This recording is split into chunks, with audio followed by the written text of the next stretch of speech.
प्रिय दर्शकों नमस्कार, स्वागत है आपका हमारे यूट्यूब चैनल में। आज हम आपको बताएंगे सूर्य के द्वादश भाव में फल।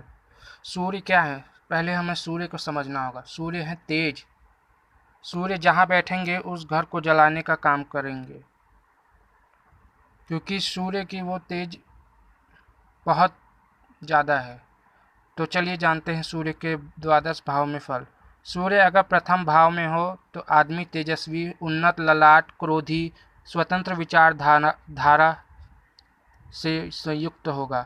सूर्य अगर लग्न में हो तो आदमी कृशकाय, दुबला पतला, सर बाल झड़ने की शिकायत हो सकती है। सूर्य अगर प्रथम भाव में हो तो सप्तम भाव में दृष्टि डालेंगे, जो आपके स्पाउस का घर है। तो आपके स्पाउस का नेचर उन्नत, ललाट, क्रोधी, स्वतंत्र विचारधारा, दुबले पतले, कृशकाय होंगे।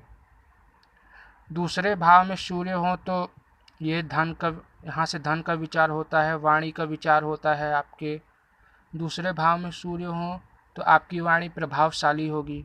यहाँ से आपको सरकार से धन मिलने की संभावना है, क्योंकि सूर्य सरकार के कारक हैं।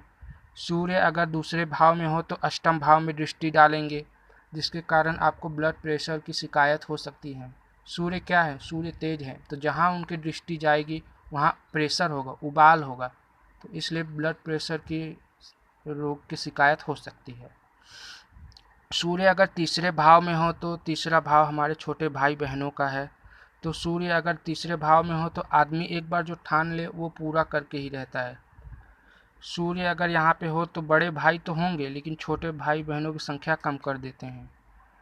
सूर्य यहाँ तीसरे भाव में हो तो नवम भाव में दृष्टि डालेंगे, जिसके कारण आदमी जो ठान ले उसी से उसका भाग्योदय होता है। चतुर्थ भाव में सूर्य हो तो यहाँ माता का घर है, भूमि भवन वाहन का है, तो स्वभवन का है। तो सूर्य अगर यहाँ पे हो तो आदमी अपने घर में कलह करता है। सूर्य यहाँ हो तो आदमी पर भूमि भवन वाहन सुख होता है। सूर्य अगर चतुर्थ भाव में हो तो दसम भाव में दृष्टि डालेंगे, जिसके कारण आपको सरकार से, राज्य से, प्रशासन से मान सम्मान, धन मिलने की संभावना है। सूर्य पंचम भाव में हो तो आप बहुत बुद्धिमान होंगे। सूर्य पंचम भाव में होने से उनकी दृष्टि एकादश भाव में जाएगी, तो आप अपने ज्ञान से बहुत लाभ अर्जित करेंगे।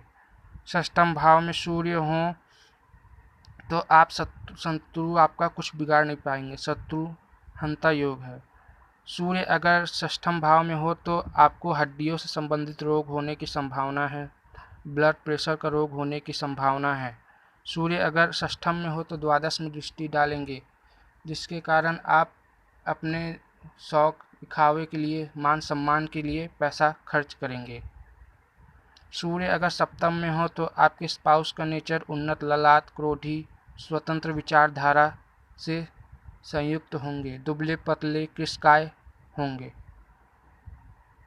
सूर्य की दृष्टि लग्न में बता चुका हूँ, दुबले पतले, कृशकाय, उन्नत ललाट, स्वतंत्र विचारधारा के होंगे। अष्टम में सूर्य हो तो ऐसा व्यक्ति की छठी इंद्रिय बहुत काम करती है, ऐसा व्यक्ति बहुत ज्ञानी होता है। यहाँ पे सूर्य होने से हड्डी का रोग, ब्लड प्रेशर की शिकायत हो सकती है। अष्टम भाव में सूर्य हो तो वो दूसरे भाव में दृष्टि डालेंगे, तो आपको गुप्त धन मिलने की संभावना है। नवम भाव में सूर्य आपको ज्योतिषी बनाते हैं, धार्मिक बनाते हैं, और आपका भाग्य में वृद्धि करते हैं। सूर्य अगर नवम भाव में हो तो उनकी दृष्टि तीसरे भाव में जाएगी, तो आदमी एक बार जो ठान ले उसी से उसका भाग्योदय होता है। सूर्य अगर दसम भाव में हो तो ये सरकार का है, राज्य का है, प्रशासन का है, तो आपको सरकार से, राज्य से, प्रशासन से मान सम्मान, लाभ, धन सब मिलेगा, क्योंकि सूर्य यहाँ दसम भाव में दिग्बली होते हैं। सूर्य की दृष्टि चतुर्थ भाव में होने के कारण आपको सरकार से भूमि भवन वाहन का सुख मिलेगा। सूर्य अगर एकादश भाव में हो तो यहाँ से आपके आय का विचार किया जाता है, आपके लाभ का विचार किया जाता है। तो सूर्य यहाँ पे होने से कोई दिक्कत नहीं, सूर्य आपके आय के रास्ते हमेशा खोले रहेंगे। जब भी आपको पैसे की ज़रूरत पड़ेगी अचानक कहीं न कहीं से आपके पास पैसे आ जाएंगे। सूर्य एकादश भाव में होने से उनकी दृष्टि पंचम भाव में होगी, तो आप बुद्धिमान, पढ़ाई में तेज, सब कुछ रहेंगे। सूर्य अगर द्वादश भाव में हो तो आपके पैसे सही दिशा में खर्च होंगे, लेकिन अगर सूर्य यहाँ पीड़ित हो जाते हैं तो आपको कोर्ट कचहरी में ही पैसा व्यर्थ में जाएगा।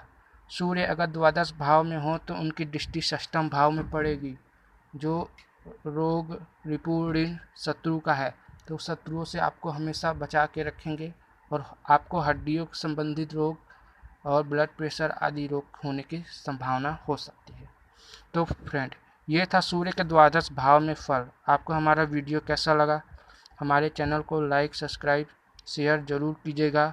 Thanks for the watching.